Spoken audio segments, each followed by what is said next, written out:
বন্ধুরা, Abhishek Sharma non striker এন্ডে দাঁড়িয়েছিলেন, আর নিউজিল্যান্ডের দলটা হয়তো কল্পনাও করতে পারেনি যে পরের কয়েক মিনিটে কী হতে চলেছে। চলছিল তৃতীয় টি-20 ম্যাচ। ভারতীয় ইনিংস তখনও সঠিকভাবে সেট হচ্ছিল, কিন্তু প্রথম বল থেকে অভিষেক শর্মা নিজের ইদারটা পরিষ্কার করে দেন। প্রথমে 4, তারপর একের পর আক্রমণাত্মক শট। মাত্র 14 বলে যখন তার 50 পূর্ণ হয়, তখন পুরো স্টেডিয়ামের পরিবেশটাই বদলে যায়। নিউজিল্যান্ডের বোলাররা চাপে পড়ে যায়। অন্য প্রান্তে অধিনায়ক সূর্যকুমার যাদব চুপ করে বসেছিলেন না। তিনিও তার ঝোড়ো ব্যাটিংয়ে রানের গতি আরও বাড়িয়ে দেন। কয়েক ওভারে ভারতীয় স্কোর এমন জায়গায় পৌঁছে যায় যেখান থেকে ম্যাচ নিউজিল্যান্ডের হাতের বাইরে চলে যেতে থাকে। নিউজিল্যান্ডের অভিজ্ঞ বোলাররা একের পর এক পরিবর্তন করলেও না লাইন কাজে আসে না লেন্থ। প্রতি ওভারের সঙ্গে সঙ্গে ম্যাচ ভারতের মুঠে চলে যেতে থাকে। এই বিস্ফোরক ব্যাটিংয়ের পর আলোচনা শুধু স্কোরে সীমাবদ্ধ থাকেনি। ভারতের প্রাক্তন তারকা ক্রিকেটারদের প্রতিক্রিয়া সামনে আসতে শুরু করে।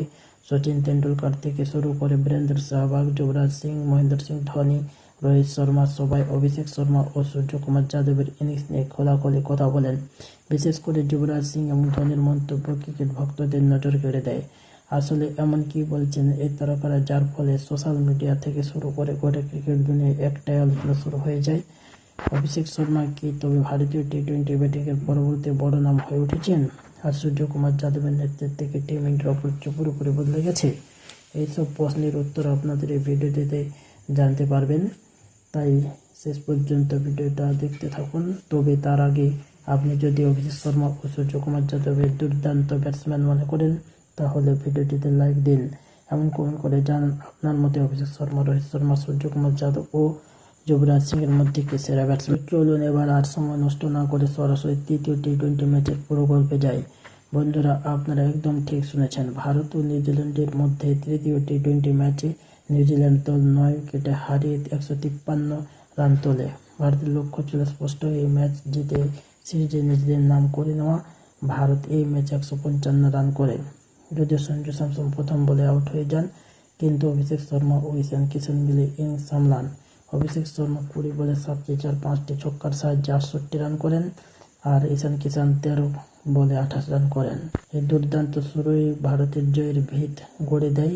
এরপর সূর্যকুমার যাদব মাঠে নেমে 57 রানের অসাধারণ ইনিংস খেলেন এবং ভারত খুব সহজেই এই রোমাঞ্চকর ম্যাচটি জিতে নেয়।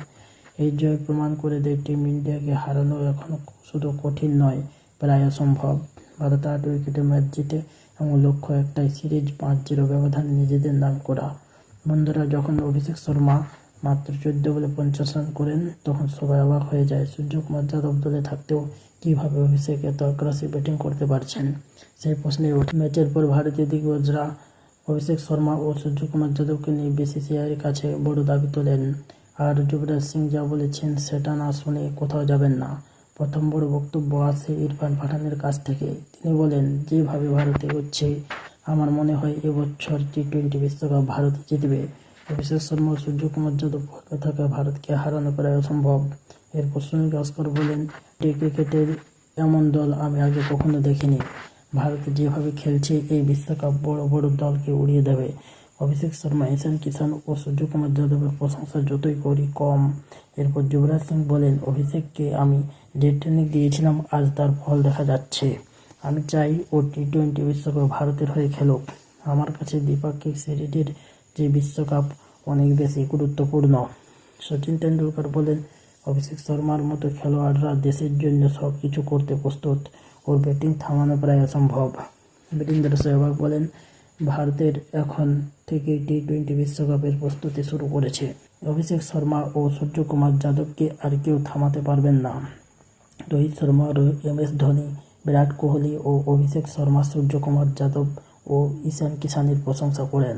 পাশাপাশি রবি বিষ্ণয়ের বোলিং নিয়েও তারা খুশি প্রকাশ করেন। বন্ধুরা, এবার আপনাদের কি মনে হয়?